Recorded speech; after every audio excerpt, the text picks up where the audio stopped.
So we got out, we got some mowing done. We're trying to beat the rain.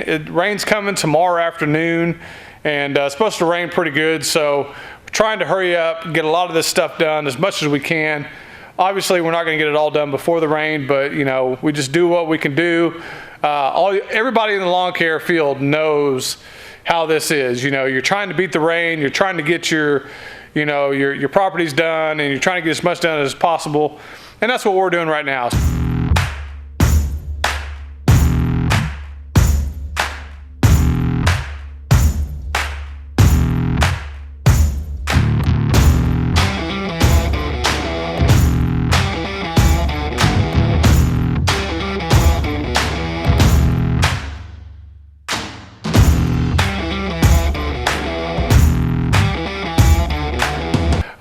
You know, just trying to catch up, trying to get everything back in order. But I wanted to talk about the right for a minute. And you know, I know I've been talking a lot about the right here lately, but you know what? It's a new mower. I like it. I want to talk about it. But you know, we used it on the city property today, and I will say the 72-inch, you know, it will scalp. You know, if you're on a bank or you hit a big pothole or something, you're going to scalp. But on city properties, I'm just not worried about that. And I know, to me, it's kind of weird because I've always said that scalping is like a big, huge pet peeve of mine, and it really is. I really hate it. I don't like the look, but on the city stuff, you know, we're just trying to get it mowed down and trying to get out of there. We're trying to make it look as good as possible, obviously, but if there's a scalp mark here or there, I'm not too worried about it. But on the other properties, the kind of nicer properties that we're using this on, what we're doing is we're just not going full speed. So, you know, we're still going along pretty good, but you know, you chuck that thing at full speed and you hit a bump, bam, you know, it's going to leave a big mark. So, you know, on the nicer properties, but they're still kind of big, you know, we're still using the 72, but we're just going a little bit slower and kind of taking a little bit easier, and it's still saving us a lot of time. And you know, it's just one of those things where we're just going to have to kind of get used to it, see what it can do, what it can't do. And so far, I'm very pleased with it. It's just a fun machine to ride, honestly.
So another thing I wanted to talk about real quick was this 52 Walker, which I still love this machine, don't get me wrong, but one of the things that appealed me to the right and the stand-on mowers is they don't take up a whole lot of trailer space.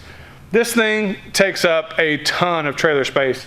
From the front caster to the back, it is 8 feet long, and my trailer is only 16 feet. So, you know, half my trailer is that. We couldn't get the mowers that we want to get on there. We couldn't get 3 mowers on there if we wanted to, if we started using this machine. So the funny thing is that, you know, a year and a half ago when I bought that machine, you know, the guys that have been following me for a while, you guys know, I was struggling between that machine and the scag, and I just didn't know which one was going to fit me better. And at the time, we were doing a lot of nice stuff. And you know, I thought the 52 rear discharge deck was going to hold up better for that kind of stuff. But after a year or so has gone by, I've been using the scag, and obviously I've put a lot of hours on that one. It's almost at 700 now in just a year and a half. So we've used that one a lot. But I will say this, and I never once thought I would say this, honestly, but I wish I would have bought that scag. And the reason is just because that machine, I mean, it cuts good, it drives good, don't get me wrong, I love it, but so does the scag. The scag does, in my opinion, just as good as that Walker. It takes up less room on the trailer, the scag does. The Walker, like I said, it's an 8-foot from front to back. It's a beast of a mower, it's big, and it just doesn't fit what I'm wanting to do right now. So I'm kind of in limbo on, should I sell it, should I not sell it, that type of stuff. I don't know what, I really don't know what I'm gonna do with it, because honestly, when we go mow right now, that's not even an option. It's not even an option, it's not going on the trailer. You know, we still have room for it, or we still have a need for it, I think, and it could be a good backup mower, I'm not sure, but right now, you know, the the scag, and the 36X Mark, that's kind of our main setup. That's kind of our go-to setup right now. Now, the bagging Walker, it's still one of my favorite mowers. It's probably is still my favorite mower, but we're just not bagging a whole lot anymore. You know, with the big contract gone, you know, we don't have to bag anymore. And I'm getting used to side discharging, which I never thought I would say that. I've really, you know, I think bagging has a place. I think it's actually been a really huge help for me the last few years, but I'm getting used to side discharging. I just am. And I do have the grass flap to go on the scag. I haven't put it on there yet, so I'm interested to see how that works out. You know, I'm just finding other ways to mow properties without bagging, and I'm kind of liking it. I'm liking not having a trailer full of grass all the time. And I know this is different, but you know, as people evolve, as businesses evolve, as you use different machines, things become clearer. And not to say that anybody that bags is doing it wrong, because you know, like I said, I do think there's a place for it. And if you've got the properties that warrant it, then great. But if you don't, then that's great too. But you know, the last 4 years I've had the properties that warranted the bagging, and we had to do it, and it made our lives a lot easier bagging those kind of properties. But we're not doing those now. So things have changed. It's just the way it is. You know, we're kind of evolving. I'm just getting away from bagging. Now there's still some properties that I do bag because it's just easier. But I think once we get the grass flap on the scag, and also here's a combination I want to know if anybody's ever tried out before. And I've never heard of it before. I'm sure I'm not the only one that's thought of this or done it or whatever, but I have the grass flap for the 52 scag, the vride. And I'm also putting a mulch kit on there. I just got to go pick it up. And they have it up there for me. I just got to go pick it up. But I'm thinking about putting the mulch kit on there and the grass flap. So whenever I shut the door, it's a mulching mower, and if I still want to side discharge, I can still side discharge. I think that's going to work out really good. I don't know, what's your guys' opinions on that? If you guys have tried it, whatever, but that's just something that I really like, because I want to be able to mulch, and I want to be able to side discharge. So I thought that was kind of a win-win, and basically I'm going to put the mulch kit on there, but I'm just not going to put the plate on. I'm going to put the grass flap on there instead. And that way, if I want to open it up and side discharge, I can. In my head, I really think that's a really, really good plan. I don't know how it's going to work out. We'll see, but I'm definitely going to try it out. I'm going to try to get the grass flap on there this week.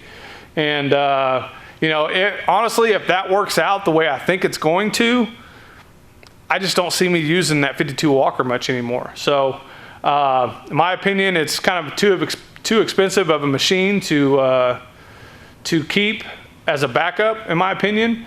if I was gonna have a backup mower, I'd probably buy another scag or something else. But anyway, that's kind of my thinking. You know, everything's kind of, I don't know, just haywire in my head right now, just trying to figure it all out.